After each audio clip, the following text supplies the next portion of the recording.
Hi Capricorn, this is Jav. Welcome po sa ating channel. At ito ang inyong daily gabay tarot reading. Kung naka-resonate kayo, comment down. Kung hindi kayo naka-resonate, ibigay niyo po sa iba kasi general reading po ito. This is for you, Capricorn.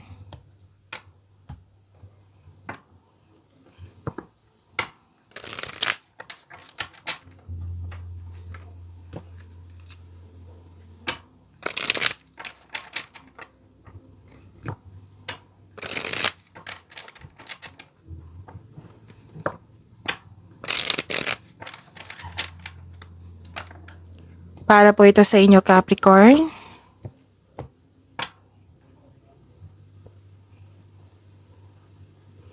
Maraming salamat po sa inyong patuloy na suporta at maraming salamat din po sa mga hindi nag-skip ng ads.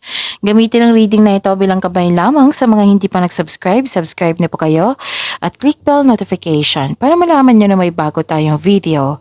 Para sa mga gustong magpa-reading, comment po kayo ng personal reading. Again, comment kayo ng personal reading and check my reply sa comment section.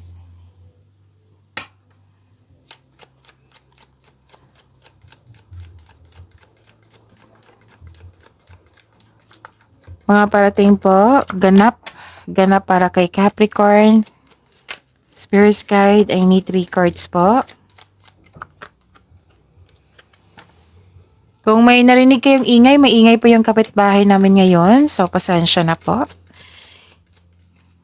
Focus kayo sa mensahe para may makuha kayong gabay at huwag kayong mag-alala kasi nakafocus ako sa reading natin ngayon.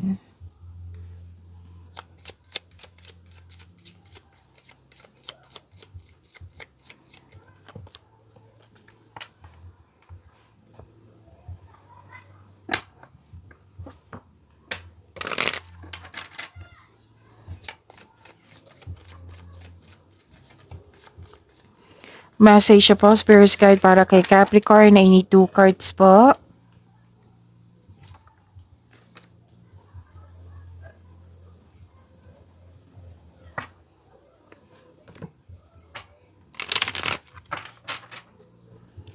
Spirit Guide, message po para kay Capricorn sa career and money. I need 1 card po.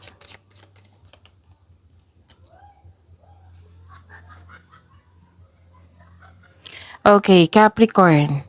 Ang ganda nito kasi may parating na malaking pera or na-receive nyo na. Oo, claim nyo po. This is prosperity. Pwede din may dumating na opportunity na makapagbigay sa iyo ng financial growth. May nakita kong transactions. This is cash flow, maaring maraming benta, maraming orders, or project na makapagbigay sa iyo ng malaking pera. So, this is prosperity. Claim nyo po. So, may solusyon sa inyong problema, may sagot sa inyong mga katanungan. Abundance and love is blooming po. Oo. So, may nakikita rin ako dito na naka-receive kayo ng tulong or regalo. Pwedeng komplemento or recognition, fame or award. So, nakikita ko dito yung happiness mo. You deserve your happiness, Capricorn. So, leadership, set your goals, and friendship, nurture your relationships. And message for your career and money, many choices, opportunities abound when you are in dilemma. All roads lead to Rome. Look at all your options. Spirit Guide, ano po yung energy ni Capricorn?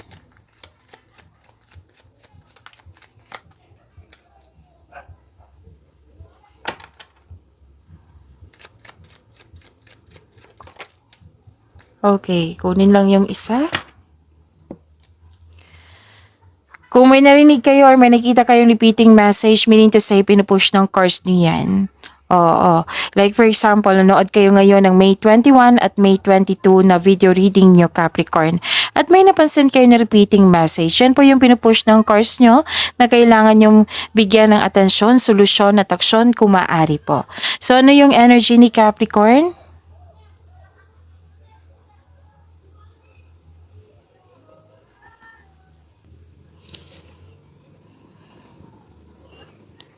Okay. May nakita ko dito against sa inyong desisyon, plano, ideas. Pwede din tutol ito sa kasal or pagkikipagrelasyon sa taong gusto mo. So, ang advice dito, hindi po daw kailangan magalit. So, magkaroon kayo ng pag-uusap para mas maging maliwan. Yung malaman mo kung bakit siya tutol. Baka may makuha kayong kaalaman, may matutunan kayo. Pero of course, kayo po ang masusunod kasi buhay niyo po iyan. You have your own choice. Kumbaga, mag-ingat kayo sa mahilig magmanipula. Oo, pwede din hinahayaan mo ang tao na masaktan ka or nabibigatan ka sa paggawa ng desisyon kasi nga may mahilig magmanipula dito.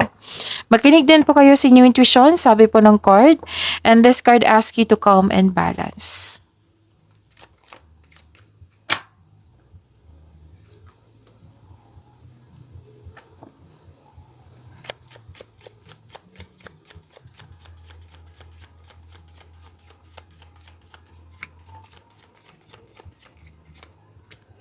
This is about your career and money.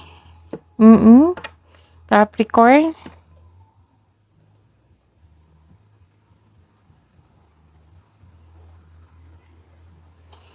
Okay. May advice ang card niyo po dito, Capricorn. To achieve a success in career and money, kailangan mong mag-focus, comes with determination and clear intention. Ito na po yung oras na galingan nyo sa paggawa ng plano. O, pinupush talaga ng cards nyo na galingan nyo sa paggawa ng plano. Kailangan konkretong plano po. So, you have success in the face of difficulties.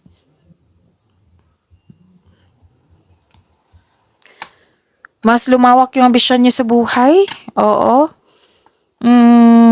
Malakas ang inyong intuition, no? So, kailangan nyo makinig sa inyong intuition, okay? And, okay. So, may nakita kasi ako ditong pwedeng in-offer sa'yo, sinasabi ng tao sa'yo, pwedeng kontrata to na may hindi totoo. Okay? So, be careful kasi sa energy nyo may mahilig magmanipula. Right? So, mag-ingat.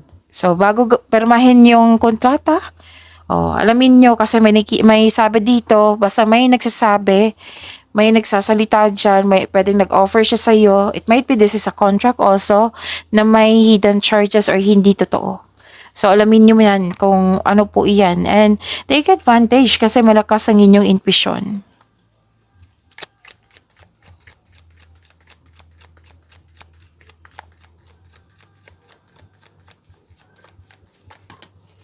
So, this is about your love life, self-love, and partnership. Kunin ko yung dalawa, yung nauna po.